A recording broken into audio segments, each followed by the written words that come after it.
in China, close to about 1.3 billion people in India, can engage in economic development and get all the benefits of peace and good neighborly relations between the two countries.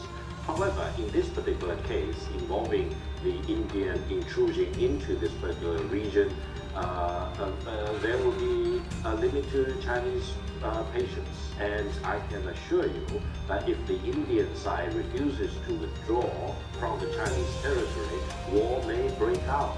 And if we follow the Indian logic, then does that mean that China has the right to send its troops to the Indian-occupied Kashmir because the Pakistani side does not feel comfortable with whatever India is doing in the Indian-controlled Kashmir?